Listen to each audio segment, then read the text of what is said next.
Hey guys, this is Tauna. Today we're looking at Golgari Control. So this is a deck based around Vraska the Silencer, which is a new card coming at us with OTJ.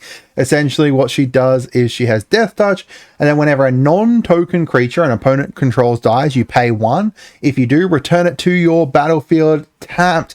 It is a artifact treasure with tap. Sacrifice it, add 1 mana, and it loses all its other card types. This plays very similar to Miracle, except instead of your own enchantments that you're taking and making into, tokens, you're taking your enemy's stuff. This is really interesting because, you still have all of their abilities and everything like that. So if it gives a passive, then you still have that passive. If you have, it has some kind of on attack ability, it still technically has it. However, it's not able to attack because it's just a treasure artifact. So the way I've built up this deck is essentially around a couple things. Now I want to say a huge shout out to Jack John Jackson, who's my friend who helped me out with it. So this is essentially a two-pronged attack. The first one is a whole bunch of creatures based around kind of Death Touch, making sure that you're killing things. Cheville goes insane in this deck because you can murder things with it, and then you're going to be able to draw cards and get 3 life. You've got, as I said, a whole bunch of things with Death Touch and stuff like that in it.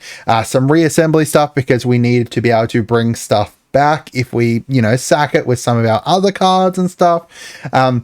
We've got some stuff here, committing crimes, because we're going to be committing a lot of crimes. This is based around committing crimes. We've got Jaheira to make our treasures tap into just, general stuff if we get some treasures from other areas as well. We've got, Savra here, making it so whenever we sack some black stuff, we're going to pay 2, and then if you do each other person sack stuff, forcing other people to sack stuff is going to be really important in this deck to make it so that, we're going to continue getting value. Stuff like displace dinosaurs, because whenever, the cards come over to us, they're going to be historic permanents because they're going to be artifacts. Whether it's a legendary that was, come over to us or something else, they're going to be really, really awesome because they're going to be turned into 7/7 dinosaurs with displaced dinosaurs. We've got Inspiring Statuary, so that way we're going to be able to tap our stuffs, to improvise, to be able to craft our stuff easier. Most of it, however, the deck is built around these instants and sorceries. There is a lot of instants and sorceries here built around removing your opponent's stuff, whether it's, just straight up removing it with Beast Within, or stuff like Curtain Call, making it so that we're removing 2 creatures. A lot of kind of cards here around just controlling the enemy. Savat's Will here is insane because if we've got our commander out, each opponent's going to have to sacrifice their creatures, and then we get to steal them, and we get to exile all cards from opponents' graveyards. And if they somehow manage to get their creatures back into their graveyards, we're going to create a lot of fodder with it. That is a new card from Pip, and it is crazy in this deck because we can just use it to remove a whole bunch of enemy stuff. And as I said, more kind of control and kind of ramp up stuff over here.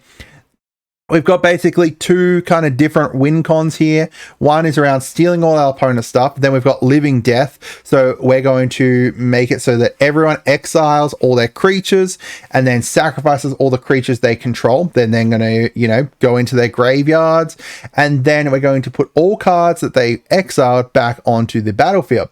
Now keep in mind that because we've stolen the enemy's graveyard, taking away all of their cards from their graveyard with Vraska, because they're going to be sitting on our side as treasures, the Living Death means that they're going to have no creatures. We're going to have whatever creatures ended up in there. Maybe we've got our Gitrog in there. Maybe we've got Executioner in there or something like that. We're going to make it so that we've got a whole bunch of creatures. We also have some ways in here to be able to bring our artifacts to life. So Toymaker, and then we've got Khan, Silver Golem. Both are cards that are going to be able to bring those artifacts to life. And then Khan, the Great Creator here, has a little bit of a stacks, but also to enable us to animate those artifacts, because if, say for example, the enemy had, say, this Free Strider lookout here, it's going to come back and then we're going to be able to animate it into a 3/3 because it's based on the mana cost, because they're not just treasures. We literally are taking the cards. We're not making tokens of the cards or anything like that. We're going to be able to make the actual card into something. We also have two different Vraskas in here because Vraska is built around this kind of, destroying cards and stuff like that, as well as them being some alternate win cons because they're going to enable us to, if we hit the kind of, 3x, like the minus thing here, the ultimate, then we're going to be able to get some really great stuff from there. As for the enchantments, we've got Revel and Riches as an alternate win con as well, because, we're going to be taking opponents' creatures and then getting them. So essentially every creature that we can destroy with Revel and Riches, we're going to get one treasure, and then we're going to get their creature as a treasure. So we only need to destroy 5 things, and all of a sudden Revel and Riches is going to win us the game. Titania's Song here, making it so that each non-creature artifact loses abilities and is an artifact creature. So we're going to be able to enable us to empower all our artifacts with that. And because it's equal to its total casting cost, it's going to also destroy all of the enemy's treasures and, clues and stuff like that, because they don't have casting costs. So they're just all going to become 0/0s, which is really nice. Binding of Old Gods, making it so we can destroy stuff. We've got Awakening Zone to be able to create a Eldrazi spawn, which we can then sack with our other stuff. Agents of the Shadow Thieves is going to be able to get us essentially an alternate win con with Vraska, making Vraska be able to potentially get up there, become a big kind of threat herself. And then Case of the Gorgon's Kiss. I actually really like this. It's a very cheap card, but it's going to do some really great work in this deck.